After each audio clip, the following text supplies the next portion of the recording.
Johnny Mosley here for Peter Glenn Ski and Sports, hanging out with my friend Ben from Elan. Really excited to talk about this new model of ski. But first, Ben, you run New Hampshire as kind of your stomping grounds where you like to ski, or where you grew up skiing, I guess. I grew up skiing there. I moved to Tahoe for 17 years, skied a bunch on your run, and then moved back to New Hampshire. Oh, okay. So yeah, you've been around the block. You ski the ice, you ski the wet snow, you ski the deep snow, all of it. All right, good to know. And then obviously you've been around enough that you are good friends with one of my favorite people in the whole world, Glenn Plake.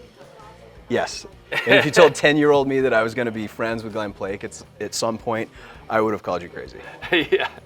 No, I was the same way. I idolized him growing up as Mohawk, jumping off everything, and he was a mogul skier to start with. And then I don't know if I ever told you, but he came to our mogul camp because he loves moguls, and was like, Mosley, we love moguls, keep going. He brought Stump and he filmed us, and then he became very a buddy of mine, and we shared motorsports, interests and wrenching on stuff. So I got to spend a lot of time with him, and I feel like he really mentored me, through the whole ski world and ski business, and I'm just eternally grateful for him.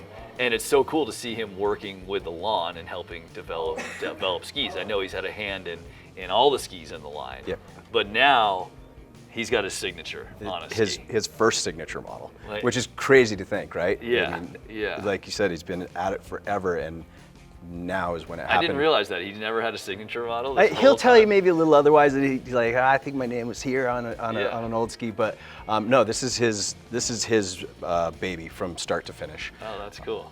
So where I guess first question is, because he's just, Plake, he's very mechanical, understands physics very well, just loves ski technology, any technology. He's into it, so he's the guy you want to listen to when you're talking about skiing. He's one of the most versatile skiers in the whole world. He can do everything from bumps to ballet to downhill to jumping off stuff, aerial stuff. He's just an incredible resource to the whole ski world. But you are standing in, I guess, a touring section. Yeah. Of the Elan skis, and I mean, I guess Plake is now, he's a guide. Yeah. He lived in Chamonix forever. He knows touring. He spends a lot of time in the backcountry. Tell us a little bit about why he sort of, developed a touring ski. So it really touring's obviously exploded over the last couple of years, especially when some of the ski resorts weren't open. Mm-hmm. You needed a way to go skiing because you gotta fill that need. Sure. And with Plake spending more and more time in the backcountry and being a mountain guide, his needs and the needs for the market finally came together. Yeah. Right, because there's not many people who could handle the type of skis that Plake was used to skiing. So sure. It was just a natural fit to go with a backcountry ski. Yeah. Okay, let's jump into it, because I imagine it's got all kinds of interesting features in it. You guys already do that, and then you add Plake into the mix, and I'm sure it's just loaded with stuff. So. Where do we start? I mean, what's the philosophy? What did he want out of it, He wanted a ripstick personality at a fraction of the weight. Okay. So let's check that first. I mean, whoa, that's crazy. It's way lighter than I even thought. I mean, it looks like it could be a heavy ski because it's got obviously all the thickness of a sidewall, and holy smokes, that thing is really light. Okay. So then, what do you do from there? I think we start at the tip. Okay, right? all right. Because we're going to talk left and right skis. That's what we do. Oh, I forgot. So this is still got the left and right. Yeah, it's got a left and right graphic. Okay, it's got asymmetrical colored bases. You got pink and orange. Crazy. Okay, right? So in case you haven't watched other Elan stuff, if this is your first video, and they are probably the first company I know that purposely makes right and left skis, and they design them differently for right and left. Longer camber profiles on the inside edge, and shorter on the outside. Lots of. I'm running through it quickly. Yep. But cool tech. That's very specific to Elan. Okay, so they kept that. You kept that in here. Yep. It needed to be versatile in the backcountry because it's not always great snow, right?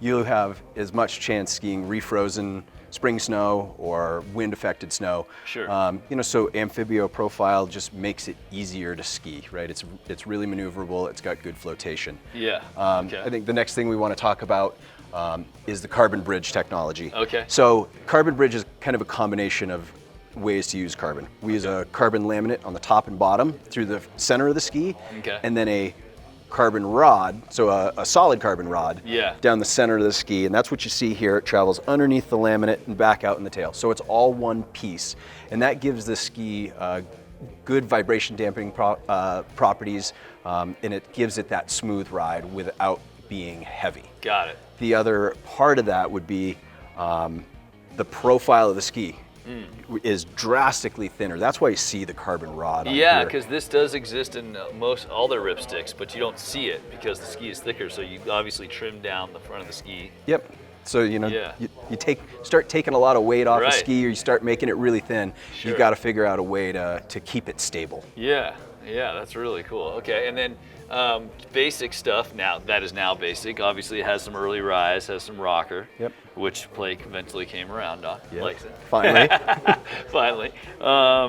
And side cut. We're longer turn radius here, Okay. and that came from Glenn. Yeah. Right. You know, so in a 180 we're looking at 21. In a longer the 187 we're looking at 23 meter turn radius. Okay. Well, he's famous for skiing 220s and going fast, and when you get to speed, that's what you want, right? Like you don't want a ski that's gonna hook up on you. You want to be able to stand on it and know that it's gonna go where you're trying to make it go. Yep. So, okay, that's really cool. Obviously, you got the very cool Glenn Blake silhouette with the hawk. The icon gets his own icon. Yep, absolutely. And I guess, man, and then obviously it's a touring ski, so I can see what look like cutouts for skins. Yep. So Okay. we also have an integrated skin. It locks in here. Yeah. It's real slick. It's real low profile. Uh-huh. And then a notch in the tail to keep it centered. Yeah, very cool. Yep. All right, and I noticed just it's got some beef to it, which I would expect no less from Blake. Yep. He likes his skis, to be real skis.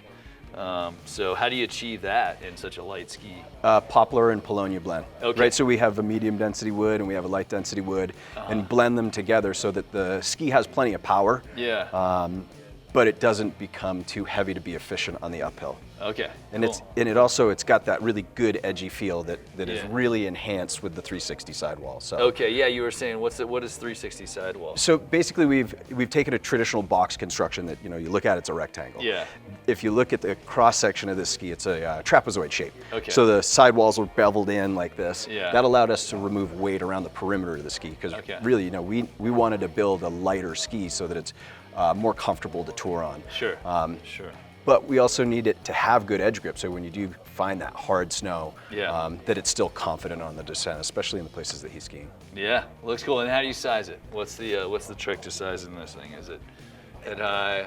I think it depends on your. I think it depends on your use. Okay. If you're looking for something that is, where weight is your main concern, you size down, Yeah. right? And if you're going to spend a lot of time hiking in the backcountry to get your turns, you may as well not straight line on the way down. So you can afford to have a little bit shorter. Okay. A little bit shorter ski. That makes Personally, sense. I ski a 180. Yeah. We built a 187 for him. Okay. So- Okay. So Blake's on, but he's also like 6 feet, Yeah. maybe 190 And strong. and And strong. Big, yeah, he's not afraid to carry it. Well, it's so cool. Obviously, love Blake and respect how into skis and how much experience he has. So it's cool to see it manifest itself in a beautiful ski. So. It was an awesome learning experience for me. Oh, good job. Yeah.